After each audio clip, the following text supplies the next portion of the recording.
ஓம் நம சிவாய. தென்னாடுடைய சிவனே போற்றி, எந்நாட்டவர்க்கும் இறைவா போற்றி. சர்வம் டிவி நேயர்கள் அனைவருக்கும் ஜோதிடர் யோகி ஜெயப்பிரகாஷின் அன்பான வணக்கங்கள்.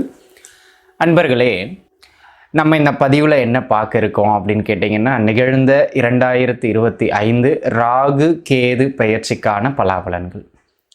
இந்த வருடம் பார்த்திங்கன்னா குருவின் பெயர்வு, அதற்கு முன்பாக சனியின் பெயர்வு, அதனை தொடர்ந்ததாக இந்த ராகு கேதுக்களின் பெயர்வு நடக்க இருக்குங்க. இப்போ மே மாதம் இந்த பெயர்ச்சி பார்த்திங்க அப்படின்னு சொன்னால் 18ஆம் தேதி 2025 நடந்து முடிந்தது. அதன் மூலமாக மீன ராசியில் வீற்றிருந்த ராகு பகவான் அங்கிருந்து கும்ப ராசியை நோக்கி பயணப்பட்டார். அதேபோல் கன்னி ராசியில் இருந்த கேது பகவான் சிம்மத்தை நோக்கி பயணப்பட்டார். இப்பொழுது கும்பத்தில் ராகு, சிம்மத்தில் கேது என்கின்ற, ஏன்னா நேரு 7க்கு 7ஆக இருக்கக்கூடிய கிரகங்கள், இந்த சாயா கிரகங்கள், சர்ப்ப கிரகங்கள் என்றெல்லாம் இந்த ராகு கேதுக்களை வர்ணிப்பார்கள். ஒரு மனிதனுடைய கர்மாவை எடுத்து கூறக்கூடிய ஒரு அற்புதமான கிரகம் இந்த ராகு கேதுக்கள். இந்த குருவுக்கு மேலாக சனிக்கு கீழாக அதிகபட்சம் 1.5 ஆண்டு காலகட்டம் ஒரு ராசிக்குள்ளாக இருந்த 2 கிரகங்களும் அமருவார்கள். 1.5 ஆண்டு காலகட்டம் அப்படிங்கிறது ஒரு மிகப்பெரிய காலகட்டம். அதனால் ஒவ்வொரு ராசியிலையும் அவங்க இருக்கும்போது 12 ராசி நேயர்களுக்கும் சில தாக்கங்களை அவர்கள் ஏற்படுத்துவார்கள். அது நல்லதாக அமையலாம், சரியில்லாமல் இருக்கலாம், அந்த மாதிரியான ஒரு அமைப்பு. ஆக உங்களுடைய ஜென்ம நட்சத்திரத்திற்கு இந்த ராகு பகவானும் இந்த கேது பகவானும் என்ன மாதிரியான ஏற்றங்களை வழங்க இருக்கின்றார்கள், எங்கெல்லாம் நீங்கள் நிதானமாக இருக்க வேண்டும். ஏன்னாங்க இந்த ராகு கேதுக்களில் பார்த்திங்கன்னா ஒரு பிரச்சனை என்னென்னா, ராகு நன்மையை செய்கிற அமைப்புகள் அமர்ந்தால் கேது காலை பிடிச்சி இழுக்கிற அமைப்பில் இருப்பார். கேது நன்மையை செய்கின்ற அமைப்புகளில் இருந்தால் ராகு காலை பிடிச்சி இழுக்கிற அமைப்புகளில் இருக்கார். அப்போ என்ன அர்த்தம்னா, ராகு கேதுக்கள் இருவரும் சேர்ந்து ஒரு ராசிக்கோ ஒரு நட்சத்திரத்திற்கோ முழுமையாக நன்மையை தரமாட்டார்கள். ஆக நம்ம அதிகபட்ச நன்மை எந்த ராசி நட்சத்திரங்களுக்கு இருக்குது. அப்போ நம்ம கைடன்ஸ் என்ன பண்ண போகிறோம் அப்படின்னு கேட்டிங்கன்னா, இந்த ராகு கேது பயிற்சி உங்களுக்கு என்ன மாதிரியான விஷயங்களில் நன்மையாக இருக்கும், என்ன மாதிரியான விஷயங்களில் கவனமாக இருக்கணும் அப்படிங்கிறத பற்றி நம்ம தெளிவாக பார்க்க இருக்கிறோம். இது கோட்சார அடிப்படையிலான ஒரு பொது பலன். இருந்தாலும் உங்கள் சுய ஜாதக தசாபுக்தி அமைப்புகளையும் ஒரு முறை ஜோதிடர்கிட்ட செக் பண்ணிக்கிட்டு அது நல்லா இருந்தது அப்படின்னா முக்கிய பலன்களில் இறங்குறது நல்லது. சரிங்களா? இந்த ராகு கேது பயிற்சி 2025 உங்களுடைய ஜென்ம நட்சத்திரத்திற்கு எப்படி இருக்கிறது பாருங்கள், பார்க்கலாம். கிருத்திகை நட்சத்திரத்து அன்பர்களே, கிருத்திகை நட்சத்திரத்தை பொறுத்த மட்டிலும் இந்த ராகு கேது பெயர்ச்சி ஒரு நல்ல இடத்துல, அதாவது கிருத்திகை 1ஆம் பாதத்திற்கு 11-5 அமைப்புகளிலும், கிருத்திகை 2, 3, 4ஆம் பாதம் ரிஷபராசியை சார்ந்தவர்களுக்கு 4-10 அமைப்புகளிலும் இந்த ராகு கேதுக்கள் பெயர்கிறார்கள். இது ஒரு நல்ல அமைப்பு. எப்போவுமே பார்த்தீங்க அப்படின்னு சொன்னால் ஒரு 10லே ஒரு பாம்பாயினும் இருக்க வேண்டும் அப்படின்னு சொல்லுவாங்க. ஏன்னா தொழில் ஸ்தானம், கர்மஸ்தானம் அது. இதெல்லாம் ஒரு பொதுவான விதி. 10ல் பாம்பு இருக்கிறது நல்லது, இல்லை 10ல் ஒரு பாவியாயினும் இருப்பது மிக நல்லது அப்படிங்கிறதெல்லாம். இருந்தாலும் ராகுவுக்கு 10ஆம் இடம் அப்படிங்கிறது ஒரு மிக நல்ல இடம், அதில் எதுவும் மாற்றுக்கிறது கிடையாது. அது மட்டும் இல்லாமல் இந்த காலகட்டத்தை பொறுத்த மட்டிலும் கிருத்திகை நட்சத்திரக்காரர்களுக்கான முதல் அமைப்பு வேலை வாய்ப்புகள் தாங்க. நீங்கள் எதை சரியாக செய்கின்றீர்களோ இல்லையோ உங்கள் உத்தியோகத்தை நோக்கி ஓடுங்க. உத்தியோகம் உங்களுக்கு கை கொடுக்கும். உத்தியோகம் சார்ந்து நல்ல மேன்மை பெறுவீர்கள். உங்களுடைய உழைப்பு, உங்களுடைய தொழில் திறன் எப்படி சொல்லுதுங்க, அளப்பரிய ஆற்றலோடு அதை செய்யுங்கள். இந்த காலகட்டம் உங்களுக்கு நல்ல உயர்வுகளையும் தொழில் செய்கின்றவர்களுக்கு அடுத்த கட்ட வளர்ச்சியையும் ஏற்படுத்தி கொடுக்கும். ஏன்னா ஏற்கனவே சாதகமான அமைப்புகளில் உங்களுக்கு குரு பகவானும் சனி பகவானும் அமர்ந்திருக்கிறார்கள். தற்பொழுது இந்த ராகு பகவானும் ஒரு பர்ஃபெக்டாக 10ஆம் இடத்துல அமர்ந்தார் கிருத்திகைக்கு. இது ஒரு மிகச்சிறப்பான அமைப்பு. தொட்டதெல்லாம் துலங்கும். தொழில் சார்ந்து உங்கள் சுய ஜாதகம் ரொம்ப முக்கியம். அது இருந்தால் தான் எதுவும் துலங்கும். அது தனி கேட்டகரி, அதை கண்டிப்பாக பார்க்கணும். அதே போல் அன்பு நண்பர்களே, இந்த காலகட்டத்தை பொறுத்த மட்டிலும் நல்லா இருப்பீங்க. உண்மையிலேயே உங்களுடைய வேலை இல்லாத நண்பர்கள் வேலை தேடுங்க, வேலை கிடைக்கும். உத்தியோகத்தில் இருக்கிற நண்பர்கள் உங்களுடைய திறன் முழுக்கையும் போட்டு தொழிலில் உத்தியோகத்தில் கவனம் செலுத்துங்க. அடுத்த கட்டத்தை நோக்கி வளர்வீர்கள். ஒரு சிலருக்கு ப்ரொமோஷன்ஸ்லாம் காத்து கொண்டு இருக்கின்ற ஒரு நல்ல காலகட்டமாக இந்த காலகட்டம் அமைகிறது. ஒரு சிலருக்கு வேலை போய் இன்னொரு நல்ல இடத்துல வேலை கிடைக்கிறது மாதிரியான ஒரு காலகட்டம். ஆக உத்தியோகம், தொழில், பொருளாதாரம் சார்ந்து ஒரு நல்ல நகர்வையும் மேன்மையையும் தருகின்ற ராகு கேது பெயர்ச்சி கிருத்திகை. அதில் எந்த மாற்று கருத்துமே கிடையாது. சரிங்களா?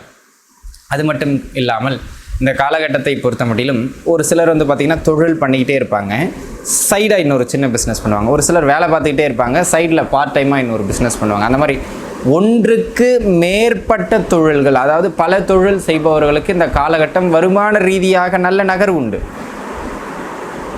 அல்லது வேலை பார்த்துக்கிட்டு இருந்தவங்க திடீர்னு சைடில் சின்னதாக தொழில் பண்ணுறதுக்கு இந்த காலகட்டத்தில் ஆரம்பிப்பீங்க, ஒரு ப்ரப்போசல் பண்ணுவீங்க, சரிங்களா? அந்த மாதிரியான ஒரு அமைப்புடைய காலகட்டமாக அன்பு நண்பர்கள் உணர வேண்டிய முக்கிய விஷயம் என்னவென்றால், இந்த காலகட்டம் உத்தியோகமாயினும் தொழிலாயினும் ஓவராலாகவே உங்களுக்கு சில நன்மைகளை பொருளாதார ரீதியாக, ஏற்றங்களை பொருளாதார ரீதியாக வழங்கும். அதில் மாற்று கருத்தே கிடையாது, சரிங்களா? அதேபோல் உத்தியோகத்தில் மாற்றங்களை ஏற்படுத்த முயற்சித்து கொண்டிருந்த அன்பர்களுக்கும் கூட இந்த காலகட்டம் உத்தியோகத்தில் மாற்றங்களை கொடுக்கும், சரிங்களா? அதேபோல் இந்த கௌரவ பதவிகள், அந்தஸ்து, பொறுப்பு, இப்போ ஒரு கட்சியில் இருக்கீங்கன்னா கூட கட்சியில் ஒரு நல்ல இடம், அந்த மாதிரியான ஒரு அமைப்புகள், அந்த கௌரவங்கள், அந்த ஹானர்ஸ் கிடைக்கக்கூடிய ஒரு அற்புதமான காலகட்டம். அதேபோல் இந்த காலகட்டத்தை பொறுத்த மட்டிலும் உங்களுக்கு திருமணம், குழந்தை பாக்கியம் இது சார்ந்த எந்த பாவகத்தையும் ராகுகேதுக்கள் இயக்கவில்லை. ஆனால் பிற சனி குரு அமைப்புகள் நன்றாக உண்டு. அதனால் திருமணமும் குழந்தை பாக்கியமும் கிடைக்கும், கவலைப்பட வேண்டாம். இவ்வளோ நாள் குழந்தைக்காக மருத்துவம் பார்த்து கொண்டிருந்தவர்களுக்கு கூட 5ஆம் இடத்திலிருந்து கேது பகவான் விலகி இருக்கிறார். இது ஒரு நல்ல ஒரு அற்புதமான அமைப்பு, குழந்தை பேரினை ஏற்படுத்தி கொடுக்கும் நண்பர்கள்.